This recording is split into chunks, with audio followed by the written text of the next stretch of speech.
और जैसा कि आप जानते हैं कि ऑपरेशन सिंदूर की सफलता से देश भर में खासा उत्साह देखने को मिल रहा है, जिस कारण आज कानपुर से हमारे खास मेहमान हैं राधा हनुमान पांडे, जो कि वार्ड 20 से पार्षद हैं। साथ ही डॉक्टर के पी उपाध्याय, गंगा समग्र कानपुर प्रांत और मोहन विश्वकर्मा, अधिवक्ता, संयोजक, आईटी एवं सोशल मीडिया विभाग, भारतीय जनता पार्टी, लाजपत नगर से हमारे साथ जुड़े हुए हैं। आपको बता दें कि मंडल कानपुर महानगर भी हैं और आज हमारे बीच ये सभी लोग उपस्थित हैं जो अपनी ऑपरेशन सिंदूर को लेकर राय रखेंगे। आइए आपको सुनाते हैं उनका क्या कुछ कहना है।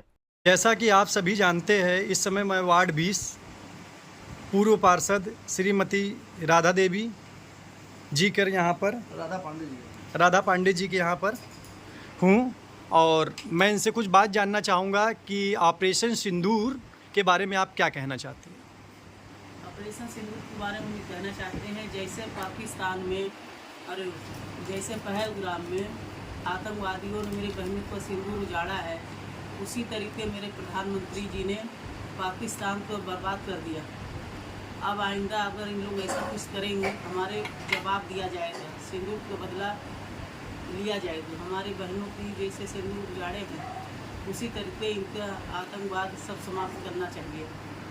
जय हिंद, जय भारत। अब इसी के आगे कड़ी में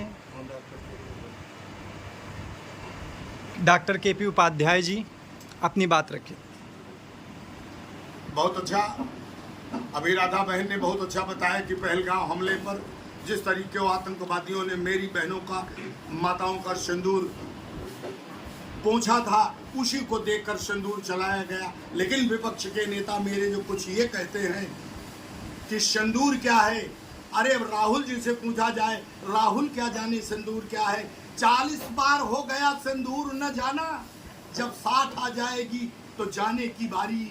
सिंदूर उनको क्या मालूम है, दादी न जान पाई सिंदूर की कसम। दादा के पास इतनी मुसीबत की थी भरपाई, आगे बहना ने भी सोचा न सिंदूर कभी डाला। और पतिदेव लगे थे, लेन देन काला था कमाई। ये उनकी परिचय है। वो क्या जाने सिंदूर क्या है। सिंदूर एक वो है, सिंदूर का मतलब होता है सनातन धर्म में सिंदूरम शोभनं रक्तम सौभाग्यम प्रियवर्धनं सुगधम मोक्षदम चैवे सिंदूरम प्रतिग्रहे जताम। सिंदूर एक वो कला है, एक वो प्रथा है जिस पर स्त्रियों का पूरा गर्व होता है। दे सकते हो क्या मजबूर, दे सकते हो इस मजबूर कितनी और सताओगे, दे सकते हो इस मजबूर को कितना। लड़की सिर्फ तरसती है एक चुटकी सिंदूर के लिए। सिंदूर पोंछने वाले का प्रधानमंत्री जी ने वहां के सारे आतंकवादियों का एकदम विनाश कर दिया। ये सिंदूर है, इसे सिंदूर कहते हैं, इसे सिंदूर कहते हैं। जय हिंद, जय भारत। अब इसी कड़ी में आगे हमारे हनुमान पांडे जी, वार्ड 20 पार्षद। मैं सबसे पहले तो अपने रिपब्लिक भारत का बहुत बहुत शुक्रिया अदा करता हूँ, धन्यवाद उन्हें देना चाहता हूँ कि उन्होंने ऑपरेशन सिंदूर को जिस तरह से कवर किया। मुझे लगता है कि बहुत सारे चैनलों में इतना बढ़िया कवरेज नहीं दिखाया गया है जिस तरह से कि रिपब्लिक भारत ने दिखाया। ये जो आतंकवाद पर हमला हुआ, पहलगाम में आतंकवादी हमला उन्होंने अपने विनाश के लिए किया था।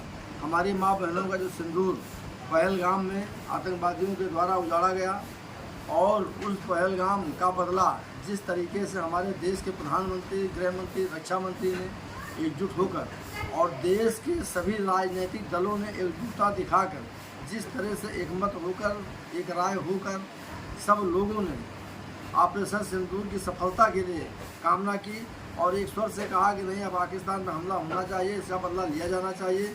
जिस तरह से मेरी माँ बहनों का सुहाग उजाड़ा, माननीय मोदी जी को मैं धन्यवाद देना चाहता हूँ। उससे ज़्यादा बड़ी कीमत पाकिस्तान ने चुकाई। जितना नुकसान मेरे यहाँ नहीं कर पाए थे, उसका 100 गुना नुकसान पाकिस्तान में हुआ और आतंकवादी की जड़ें हिल गई। मुझे लगता है कि आने वाले समय में आतंकवादी इस विषय पर 100 बार सोचेंगे कि पहलगाम जैसी दोबारा घटना हम करें या ना करें। यह सोचने के लिए उनके आकाओं को 100 बार सोचना पड़ेगा कि मेरी चूल्हें हिल गई हैं, शायद फिर दोबारा मैंने पहलगाम जैसी कोई घटना करने का प्रयास किया तो आतंकवाद पाकिस्तान की सरजमी से हिंदुस्तान की सेना अपने पराक्रम से उजाड़ देगी, ख़त्म कर देगी, नेस्तानाबूद कर देगी। मैं हिंदुस्तान की सेना का तहे दिल से शुक्रिया अदा करता हूँ और अपने इस रिपब्लिक भारत का भी शुक्रिया अदा करता हूँ कि रिपब्लिक भारत ने इस पर बहुत अच्छी कवरेज की और बराबर लगे हुए हैं। जहाँ तक ऑपरेशन सिंदूर का प्रश्न है, मेरे द्वारा जहाँ तक जानकारी है, जिस तरह से राजनीतिक विरोधियों के द्वारा, राजनीतिक दलों के द्वारा, जैसे हमारे क्या कहते हैं राहुल गांधी और क्या कहते हैं अखिलेश यादव जी की समय समय पर टीका टिप्पणी विरोधात्मक देश के खिलाफ आती है, मुझे लगता है कि इनके बाप दादाओं के द्वारा जो कुकृत्य किया गया है, यह खून उनकी नसों में चल रहा है, वही बार बार उन्हें उभर कर आता है। क्योंकि जिस तरह से राहुल गांधी का बयान आता है देश विरोधी, हमारे देश की धरती पर ना बोल करके भारत विरोधी अभियान ये अमेरिका में जाकर और अन्य दूसरे देशों में जाकर भारत के खिलाफ बोलते हैं। इनको हर युद्ध का, हर हमले का प्रमाण चाहिए। मुझे लगता है कि आप इस हमले के बाद जब भी कोई ऐसा आतंकवादी हमला का जवाब भारत दे तो एक राइफल, मुझे लगता है कि इन दोनों नेताओं को पकड़ाकर देश की सेना के साथ भेजा जाए और इनके पराक्रम का लोहा वहाँ देखा जाए, कैसे ये देश के प्रति लड़ाई लड़ते हैं, मान सम्मान बचाते हैं या वहाँ जाकर शहीद हो जाते हैं। मुझे लगता है कि अब आगे हमारे देश का प्रधानमंत्री, रक्षा मंत्री जो भी हैं, ये सब इस विषय पर ध्यान देंगे और निश्चित रूप से एक आम बैठक बुला कर विरोध करने वाले नेताओं की अगुवाई का नेतृत्व करने के लिए देश की सेना के साथ इनको भेजा जाना चाहिए, जिससे इन्हें मालूम हो कि हमारी सेना ने पराक्रम सौहर दिखाया, युद्ध हुआ या नहीं हुआ, इनसे बेहतर कोई और नहीं बता पाएगा। भविष्य में कभी दूसरा युद्ध होता है तो देश की अगुवाई, सेना की अगुवाई में इनको भेजा जाना चाहिए, राइफल के साथ भेजा जाना चाहिए और सैनिक के ड्रेस में भेजा जाना चाहिए। सबसे पहले मोर्चे पर खड़े हों, तब आकर के इनको पता चलेगा भारत सेना का पराक्रम क्या है। हिंदुस्तान की सेनाओं ने जो पराक्रम दिखाया, मैं उसे सैल्यूट करता हूँ। हिंदुस्तान की सेना, अब ये नया भारत है, पुराना भारत नहीं रहा, ये नेहरू जी का भारत नहीं, ये मोदी वाला भारत है। ये हर उनके आतंकवाद के जवाब में बड़ी से बड़ी लड़ाई लड़ने के लिए हिंदुस्तान